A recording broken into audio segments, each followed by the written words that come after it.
They say life is a marathon, not a sprint. I see it differently, especially when it comes to goal setting.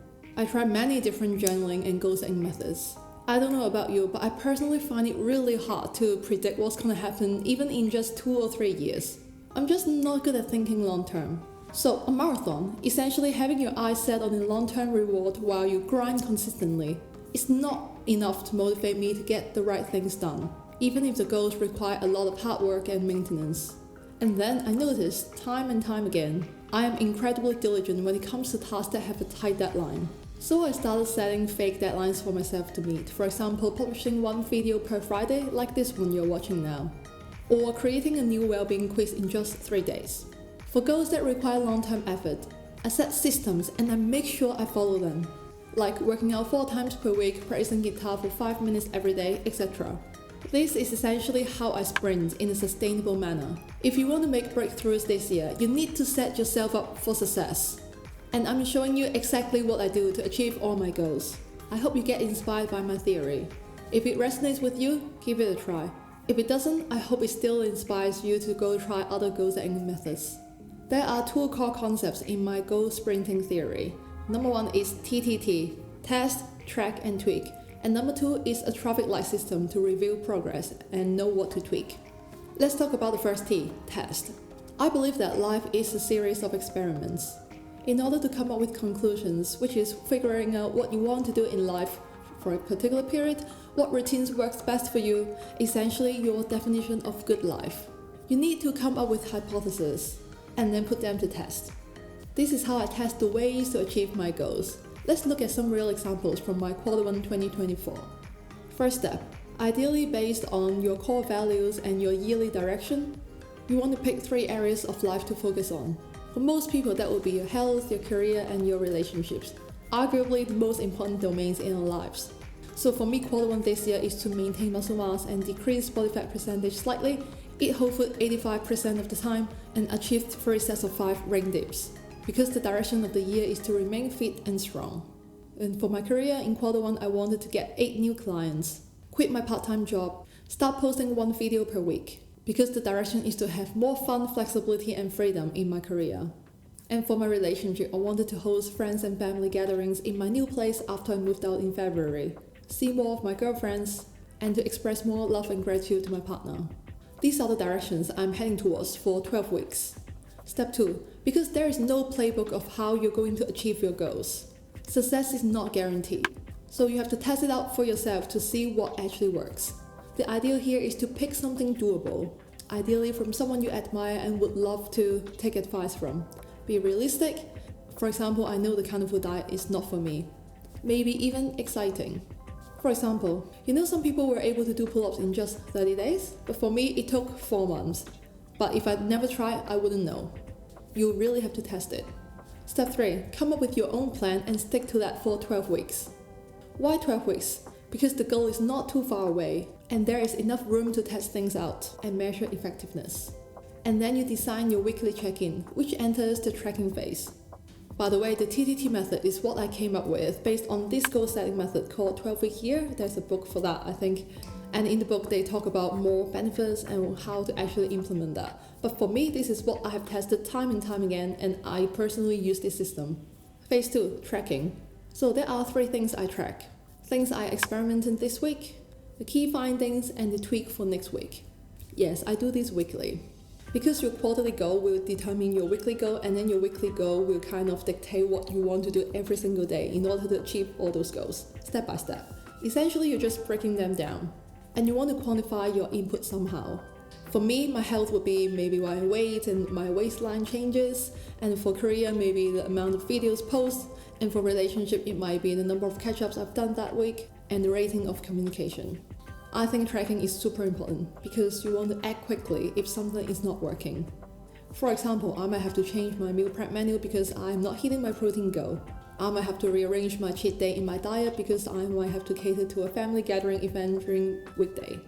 And I might have to film a lot of videos in one day because I know I'll be moving out in February. That's why, during the weekly review, you look at your calendar, scheduling the events, and then adjust accordingly. I've mentioned in a lot of past videos, I do weekly review diligently. I personally think it's one of the best systems to keep track of life, and I definitely swear by it. Okay, phase 3, tweaking. So at this stage, you continue testing and tracking what you're tweaking every week, because sometimes you might become your own bottleneck.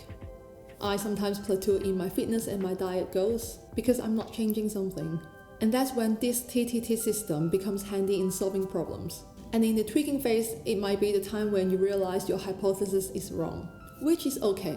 That's why I think it's fun to experiment. There is no failure or whatever. And you don't need to take the whole thing seriously, because it's just experiment. And you want to keep tweaking until you strike gold. For example, at the end of last year, I concluded that my slow carb diet was a success because I did change my body composition and I felt a lot better. So at the end of the 12 weeks, which is like now because it's beginning of April, I just did my quarterly review. You go through your experiment notes, look at your results, and then start the whole process again to test, to track, and tweak. The next question you might have is, how exactly do you do a quarterly review? This is when my traffic light system comes to place. So I apply this traffic light system on a weekly and quarterly basis. Every week, I set my top 3 intention based on the 12-week goal. It's called intention because it just sets the direction that I'm going for. And then every day, I'm just going to do 3 things that really will move the needle, which is my infamous top 3 non-negotiables. Remember, prioritization before productivity. Figuring out what truly matters is the key. As the name suggests, during the weekly review, I used 3 colors to rate how I went with those 3 intentions. Green means complete, orange means half done, like a good effort, and red means I did not attempt. I usually do my weekly review on a Saturday. I'll just sit down, turn on my laptop, go to Notion, and then color each of the intention. And then I'll ask myself why. Were the goals too basic? What happened during the week that increased the success or failure rate? You want to be really intentional when you set your weekly goals. We are all busy and life likes to get in the way. So it is a constant balance of leaving yourself some space or pushing yourself harder. For example, in the last quarter, I quit my job, I moved out, I got into a small car accident and I also messed up my hormones. There were days I really didn't want to show up, but I didn't have to beat myself up for all the red that I had on my weekly goals. It's alright and I could always start again. So doing this weekly not only makes sure that I set realistic goals based on my obligations, but it's also a good reminder of my quarterly goals in case I forgot why I'm doing all that. The traffic light system is also applied on a quarterly basis, the bigger scale. This is when the ultimate truth is revealed. Did I achieve all my quarterly goals? Did I finish my sprint? Let's find out. A pattern that keeps showing up is all the green health goals but all the red career goals. I think that somehow reflects my priority and core values. Health is the foundation and everything else would not matter if I don't have health. I think the traffic light system is like a mirror. You see your own behaviors from the results. You are what you do, not what you say you will do. And the key here is to have some compassion for yourself. Don't beat yourself up if you see red, but do celebrate all the small milestones when you see a lot of greens.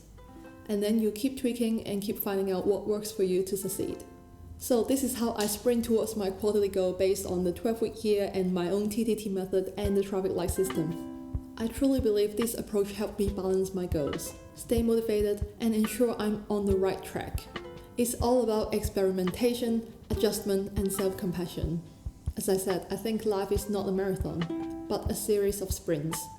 We all have different seasons in life and it's both okay to grind or to rest.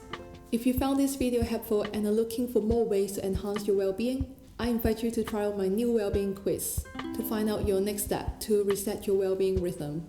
It's a handy tool that I've developed to help you understand your productivity, energy level, and attention span better. From there, you can also get access to my comprehensive Notion well-being templates that I've designed to help you manage your well-being effectively, based on research and my own experience on both myself and my clients. Check out in the description box below. Thank you for watching and I will see you in the next one. Let's keep sprinting towards our goals.